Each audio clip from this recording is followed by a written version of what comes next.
Sir ನಮಸ್ತೆ. ನಾವು time 9 ನ್ಯೂಸಿಂದ. ನೀವು ಸುಧಾರಾಣಿ ಅವರ ಮೊದಲನೇ ಪತಿನಾ ಸರ್? ಸರ್ ಮೊದಲನೇ ಪತಿ ನನ್ನ ಗಂಡನ ಸಾಯ್ಸಕ್ಕೆ ಟಾರ್ಗೆಟ್ ಹಾಕವಳೆ ಸರ್ ಅವಳು. ಏನು ಸರ್? ಗಂಡನೇ ಸಾಯ್ಸಕ್ಕೆ ಟಾರ್ಗೆಟ್ ಹಾಕವಳೆ. ಓಕೆ. ನಿಮ್ಗೆ ಯಾವ ರೀತಿ ನನ್ನ ಹತ್ರ- ಗೊತ್ತಾಯ್ತು ಸರ್ ಇದು? ಒಂದು ಎವಿಡೆನ್ಸ್ ಎಲ್ಲ ಇದೆ ಸರ್ ನನ್ನ ಹತ್ರ. 8 ವರ್ಷದಿಂದ ಏನಾಗದೆ ನಮ್ಮ ಮನೆ ಹತ್ರ ಪ್ರತಿಯೊಂದು ಎವಿಡೆನ್ಸ್ ಐತೆ. ಹಾಂ. ಮಹಿಳೆಯರ ಸಂಘದಲ್ಲಿ ನಾವು ಕರೆಕ್ಟಾಗಿ ನೋಡ್ಕೊಳ್ಳೋದು ಸರ್. ಫೋಟೋಗ್ರಾಫರ್ ಆಗಿ ರಾತ್ರಿ ನಿದ್ದೆ ಕಟ್ಕೊಂಬತ್ತೀರಿ. ಹೌದು ಹೌದು ಏನು ಸರ್ ದುಡಿಯೋದು ನಾವು ಹೋಗ್ಲಿ.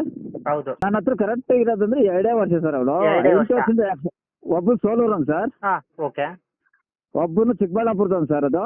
ಓಕೆ ಇನ್ನೊಬ್ಬನು ಬಂದು ಯಾರೋ ಅವರು ಕಂಪ್ನಿ ಕೆಲ್ಸಕ್ಕೆ ಹೋಗ್ತಾ ಇದ್ಲಂತೆ. ಓಕೆ. ಅವನ ಹೆಸರನ್ನ ಗೊತ್ತಿಲ್ಲ ಮದುವೆ ಆದ್ಮೇಲೆ ಜೀವನ ಹೆಂಗಿತ್ತು ಸರ್? ಸರ್. ಅದಕ್ಕೆ ಮೊದಲು ಚೆನ್ನಾಗಿತ್ತು ಸರ್ ಜೀವನ. ಓಕೆ ಏನು ಗೊತ್ತಿಲ್ಲ ಸರ್, ಎಲ್ಲ ಏನು ಗೊತ್ತಿಲ್ಲ ಸರ್. ನನ್ನ ಕರ್ಕೊಂಬಂದು ಮೋಸ ಮಾಡಿಬಿಟ್ರು ಸರ್ ಅವಳು.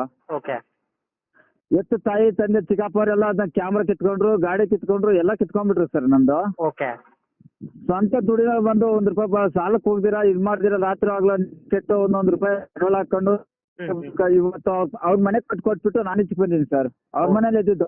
ಓಕೆ ಅಳಿನೂ ನಾನೇ, ಮಗನೂ ನಾನೇ. ಯಾರಿಲ್ಲ, ಮಗನೂ ಯಾರು ಇಲ್ಲ, ಅಳಿನೂ ಇಲ್ಲ. ನಾನೇ Okay. ಮಗನ ತರ ಇದ್ದಿದ್ದೆಲ್ಲ ಅದು ಮನೆ ಕಟ್ಕೊಟ್ಟೆ. Okay. ಮಗನ ಕೈ ಏನ್ ಬೇಕೋ ಮಾಡಿ ಸರ್. ₹1 ಖರ್ಚು ಆಯ್ತು ಸರ್. ನನಗೆ ಇರೋ ಮಾಹಿತಿ ಪ್ರಕಾರ ನಿಮ್ಗೆ ಇಬ್ರು ಮಕ್ಕಳಾಗಿದ್ರು. ಹೌದು ಸರ್. ಆ ಮಕ್ಕಳಾದ್ಮೇಲೆ ಮಕ್ಳು ಎಲ್ಲಿದ್ದಾರೆ ಸರ್ ಇವಾಗ? ನಮ್ಮ ಅತ್ತೆಯವ್ರ ಮನೇಲಿ ಇದೆ ಸರ್. ಸ್ಟೇಷನ್ ಮಹಿಳೆಯರ ಸಂಘದಲ್ಲಿ ತಗೊಂಡು ನನ್ನ ಪರ್ಸ್ ನಾನಿದ್ದೆ. ಓಕೆ ನನ್ಗೆ ನ್ಯಾಯ ಸಿಕ್ಲಿಲ್ಲ ಅಲ್ಲಿ. ಓಕೆ. ಇಷ್ಟೆಲ್ಲ ಪ್ರೂಫ್ ಇದ್ಕೊಂಡು ನಾನೇ ಸರ್ ಬಿಡ್ಬೇಕು. ಹೌದೌದು. 3 ವರ್ಷಕ್ಕೆ ಇವಳೆಲ್ಲ ಒಬ್ಬನ್ ಬಿಟ್ಟು ಇನ್ನೊಬ್ಬನ್ ಬಿಟ್ಟು ಮದುವೆ ಆತಾನೆ ಅವಳೆ. ಓಕೆ. ಇವಾಗ ಎಷ್ಟು ಜನ ಯಾರ ಮದುವೆ ಆಗಿದ್ದಾರೆ ಸರ್ ಅವರು? ಟೋಟಲ್ 5 ಜನ ಸರ್. 5 ಜನ. 5 ಜನ. ನನ್ನ ಹತ್ರ ಗೊತ್ತಿರೋದು ನಂಗೆ ಮಾಹಿತಿ ಬಂದಿರೋದು 3. ಹಾ, ನಿಮಗೆ ನಮ್ಗೂ ಅದಕ್ಕೆ ಮಾಹಿತಿ ಮುಂಚೆ ಇರೋದು ನಾನು- 3. ಹಾಂ, ಅದಕ್ಕೆ ಮುಂಚೆ 3 ಅದೇ ನನ್ನ ಹತ್ರ. ಇನ್ನು ಆಧಾರ ರೆಕಾರ್ಡಿಂಗ್ ಐತೆ. ನನ್ನ ಸಾಯ್ಸಕ್ಕೆ ಟಾರ್ಗೆಟ್ ಹಾಕಿರೋದು. ಓಕೆ ನನ್ನ ಪ್ಲಾನ್ ಹಾಕವ್ರೆ. ಮುಗಿಸ್ಬಿಡೋಣ ದೀಪಾವಳಿ ಮುಗಿಸೋದಕ್ಕೆ ಅದೆಲ್ಲ ರೆಕಾರ್ಡಿಂಗ್ ಇದೆ ಸರ್ ನನ್ನ ಹತ್ರ. Okay. ಮೊಬೈಲ್ ತಗೊಂಡ್ ಕೊಟ್ಟಿರೋ ಪ್ರತಿಯೊಂದು ಇದೆ ಸರ್ ಅವನ ಹತ್ರ. ಓಕೆ ಇಷ್ಟೆಲ್ಲ ನನ್ಗೆ ಮಹಿಳೆ ನ್ಯಾಯ ಸಿಕ್ಲಿಲ್ಲ ನನಗೆ. Okay. ಈಗ ಸರ್ ನಾನೇನು ಗೊತ್ತಾ, ನಿಮ್ ನಿಕ್ಕೊಂಡು ಇಕ್ಬಿಟ್ಟು ಬಟ್ಟೆ ಬಿಚ್ಚಿಬಿಟ್ಟು ಹ್ಮ್. ಸಿಮೆಂಟ್ ಹಾಕ್ಬಿಟ್ಟು ಸುಟ್ಟಾಕೋಣ ನನ್ನ ಪ್ಲಾನ್ ಆಗ್ತಿರೋದು ಹೌದಾ? ಸರ್. ನನಕ ತಾಯಿ ತಾನೇ ಕಳ್ಕೊಂಡ್ಬಿಟ್ಟು ಸರ್. ಇವತ್ತು ಬಾಡಿಗೆ ಮನೆಗಿರೋ ಪೊಸಿಷನ್ ಇಲ್ಲ ಸರ್ ನನಗೆ. ಹಾ. ಆ ಕಡೆ ತಾಯಿ ಕಡೆ ನಮ್ಮ ಮನೆ ಕಡೆ ಬರಬೇಡ ಅಂತ ಹೇಳ್ತಾವ್ರೆ. ಓಕೆ. ಈ ಕಡೆ ನಮ್ಮ ಮತ್ತೆ ಕಡೆ ಸಪೋರ್ಟೇ ಇಲ್ಲ. ಹ್ಮ್. ಇವಳು ಇನ್ನೊಬ್ಬ ಮದುವೆ ಆಗಿ ಕನಕಪುರದಲ್ಲಿ ಮದುವೆ ಆಗ್ಬಿಟ್ಟವಳೆ. ಓಕೆ. ಡೈವರ್ಸೇನೆ ಆಗಿಲ್ಲ. ನಿಮಗೆ ಡೈವರ್ಸ್ ಕೊಡ್ದಲೆ ಇನ್ನೊಂದು ಮದುವೆ ಆಗಿರೋದಾ?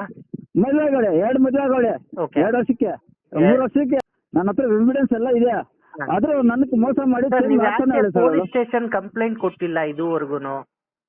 ಯಾರು ಸರ್? ನಾನು ಸರ್. ಹೌದು ಸರ್, ಕಂಪ್ಲೇಂಟ್ ಕೊಡೋಕ್ಕೂ ನಂಗೆ ನ್ಯಾಯ ಸಿಕ್ಕಲ್ಲ ಸರ್. ನೀವು ಕರೆಕ್ಟಾಗಿ ನೋಡ್ಕೊಳಲ್ಲ ಅಂತ ಹೇಳ್ತಾರೆ ಅವರು. ಓಕೆ. ಈಗ ಸರ್ ನೋಡ್ಕೊಬೇಕು. ಇಷ್ಟೆಲ್ಲ ಮನೆ ಕಟ್ಟಿ ರಾತ್ರಿ ಎಲ್ಲ ₹1 ದುಡ್ಡು ₹1 ಕಷ್ಟ ಪಡ್ಬೇಕಾದ್ರೆ ನನ್ಗೆ ಎಷ್ಟು ನೋವು ಆಗ್ತದೆ ನನ್ಗೆ ಗೊತ್ತು ಸರ್ ಅದು. ಹೌದೌದು. ₹1 ನಾನು ಅವ್ರ ಹತ್ರ ಆಸ್ತಿ ಕೇಳಿಲ್ಲ, ವರದಕ್ಷಿಣೆ ಕೇಳಿಲ್ಲ, ಒಂದೇ ಒಂದು ಗಾಡಿ ಕೇಳಿಲ್ಲ, ಒಂದೇ ಒಂದು ಉಂಗುರ ಕೇಳಿಲ್ಲ, ಒಂದೇ ಒಂದು ಚಿನ್ನದ ಉಂಗುರ, ನಾನು ಚಿನ್ನದ ಚೇನ್ ಕೇಳಿಲ್ಲ ಸರ್ ಇದುವರೆಗೂ. ಹೌದು. ಇವು ಕಷ್ಟ ಬೀಳ್ತಾ ಇದ್ದೀನಿ ಸರ್ ನಾನು. ಬಾಡಿಗೆ ಮನೆಗೆ ಯಾರನ್ನ ಎಲ್ಪ್ ಇಟ್ಕೊಂಡು ಒಂದು ₹15,000 ಅವತ್ತು ಸ್ಟೇಷನ್ ತೀರ್ಮಾನ ಆದ್ಮೇಲೆ ₹15,000 ನಾನು ಬಾಡಿಗೆ ಮನೆ ಕಟ್ತಾ ಇದ್ದೀನಿ ಸರ್ ಇವತ್ತು. ಎಷ್ಟು ಕಷ್ಟ ತಿರುಗಿ ಬಂತಂದ್ರೆ ₹12,000 ಕಟ್ಬೇಕು ನಾನು. ಅಷ್ಟೆಲ್ಲ ಮೇಂಟೈನ್ ಮಾಡ್ಕೊಂಡು ಇವ್ರಿಗೆ ₹1 ಅಷ್ಟು ಮೇಂಟೈನ್ ಮಾಡ್ಕೊಂಬಂದು ಇವ್ರು ತಂದಾಗ್ತಾ ಇದ್ದೀನಿ ಸರ್ ನಾನು.